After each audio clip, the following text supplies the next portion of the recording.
तो दोस्तों इस वीडियो में देखेंगे बर्निंग फीट के बारे में, जो हमारे हाथ पैरों में बर्निंग फीट के बारे में देखें। जो पैरों में हमारी झुंझुनाहट होती है या टिंगलिंग होता है, झंझनाहट होता है, या हमारे पैरों में ऐसा लगता है कि सुई कोई चुभा रहा है, इसके बारे में देखेंगे। इसके हर एक ट्रीटमेंट के बारे में देखेंगे।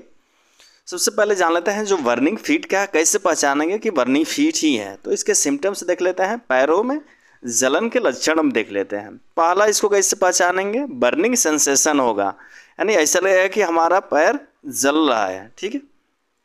टिंगलिंग होगा यानी झंझनाहट होगा, पैरों में क्या होगा, झंझनाहट होगा।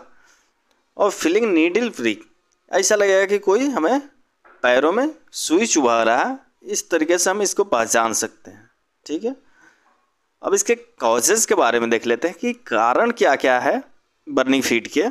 तो सबसे पहले देख लेते हैं न्यूरॉन का डैमेज या वीक, यानी जब हमारा न्यूरॉन कोई डैमेज हो जाता है, न्यूरॉन को क्षति हो जाती है या न्यूरॉन हमारा कमज़ोर पड़ जाता है, उसके कारण एक बर्निंग फीट ही है। ठीक है। और दूसरा देख लेते हैं पेरिफेरल न्यूरोपैथी के बारे में। जो इसमें क्या होता है, पेरिफेरल न्यूरोपैथी, इसमें न्यूरॉन को जो होते हैं पर्याप्त यानी जितना चाहिए उसको ब्लड सप्लाई उतना नहीं मिल पाता है, कहीं से हमारी नस दब जाती है, इस कारण से होती है। जैसे हम लोग कभी कभी बैठे बैठे रहते हैं, पैर हमारा दब जाता है, जिसके कारण वहाँ तक ब्लड सप्लाई नहीं हो पाता है, ये भी एक कारण है। तीसरा इसका देख लेते हैं डायबिटिक न्यूरोपैथी, यानी शुगर वाले जो पेशेंट होते हैं उसमें क्या होता है, न्यूरॉन टूटने लगता है, वो भी एक डायबिटिक कारण है। ठीक है। अगला कारण देख लेते हैं अल्कोहल ड्रिंक, यानी जब कोई भी व्यक्ति शराब ज़्यादा सेवन करता है तो एक कारण हो सकता है। विटामिन डिफिशियंसी भी इसका एक कारण हो सकता है, या न्यूट्रिशन जो पोषक तत्व हैं वो पर्याप्त मात्रा में व्यक्ति को नहीं मिल रहा हो, इसके कारण भी हो सकता है बर्निंग सेंसेशन। हाइपोथायरॉयडिज्म, जो थायराइड जो कमी हो जाती है थायराइड हार्मोन की, उसके कारण भी बर्निंग फीट होता है, या किसी प्रकार का किडनी की बीमारी होने पे भी ये होता है। अब जान लेते हैं इसके बारे में, ट्रीटमेंट के बारे में। तो ट्रीटमेंट हमारा पहला दे दिया है टैबलेट मिकोनर्व प्लस के बारे में देख लेते हैं। एक कब दिया जाता है, जब डायबिटिक न्यूरोपैथी होता है, जो पेशेंट हमारा डायबिटिक हो, उसके कारण जो उसके न्यूरॉन की क्षति हुई है, उस टाइम मिकोनर्व प्लस को दिया जाता है। ठीक है। इसके कंपोजिशन, इसमें क्या होता क्या है, ये तो हमारा ब्रांड नेम हो गया। अब इसमें होते क्या क्या है, तो मिकोबालामीन होता है और अल्फा लिपोइक एसिड होता है और विटामिन होता है। यहाँ देख रहे हैं ये जो मिकोनर्व है ये क्या है, ब्रांड नेम है। ठीक है। अब इसके अंदर जो साल्ट है मिकोबालामीन और alpha lipoic acid and vitamin है। ठीक है। अब इसका डोज हमें लेना कैसे है मिकोनर्व प्लस को, तो ओडी लेना है, एक टेबलेट हमें एक दिन में लेना है। और ध्यान रखना है जो भी विटामिन और मिनरल वाले जो टेबलेट होते हैं उनको हमेशा खाना खाने के बाद ही लेना है। ठीक। अगला देख लेते हैं ऑप्टिक नर्व के बारे में। जो ऑप्टिक न्यूरॉन के बारे में, जो ऑप्टिक न्यूरॉन फोर्ट है, ऑप्टिक न्यूरॉन फोर्ट यहाँ लिख देते हैं, फोर्ट छूट गया है। ऑप्टिक न्यूरॉन फोर्ट के बारे में देख लेते हैं। एक कब दिया जाता है, जब न्यूरॉन हमारे वीक पड़ जाते हैं, फिर इसका इस्तेमाल करते हैं। ठीक है। इसके कंपोजिशन, जो ऑप्टिक न्यूरॉन फोर्ट है, ये हमारा जो ब्रांड नेम दिया है ऑप्टिक न्यूरॉन फोर्ट, इसमें है क्या, इसका साल्ट क्या है, तो विटामिन बी कम्प्लेक्स है और विटामिन B12 है। ठीक।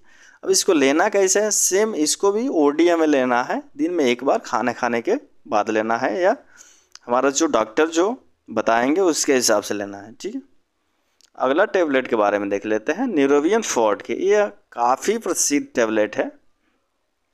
सेम इसको भी जब हमारे न्यूरॉन कमज़ोर पड़ जाते हैं तो इसका यूज़ किया जाता है। इसमें क्या क्या होता है न्यूरोबियन फोर्ट में, तो इसमें होते हैं विटामिन B12 और विटामिन B कम्प्लेक्स होते हैं। ठीक है। इसको भी सेम हमें ओडी लेना है, दिन में एक बार खाना खाने के बाद लेना है।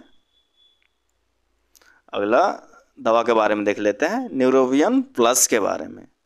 न्यूरोबियन प्लस, इसको भी कब लेना है न्यूरोबियन प्लस, जब हमारे न्यूरॉन्स वीक पड़ जाते हैं तो इनका यूज़ करना है।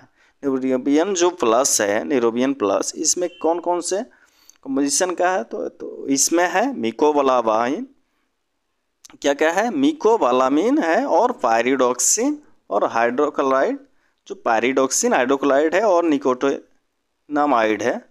न्यूरोबियन जो प्लस है कब लेना है, जब हमारे न्यूरॉन कमज़ोर पड़ जाते हैं जब लेना है। इसमें है क्या चीज़, तो मिकोबालामीन है ये है, और क्या है इसमें पायरिडॉक्सिन हाइड्रोक्लोराइड है और निकोटिनामाइड है। ठीक है, इसका डोज सेम ओडी लेना है, दिन में एक बार खाना खाने के बाद लेना है।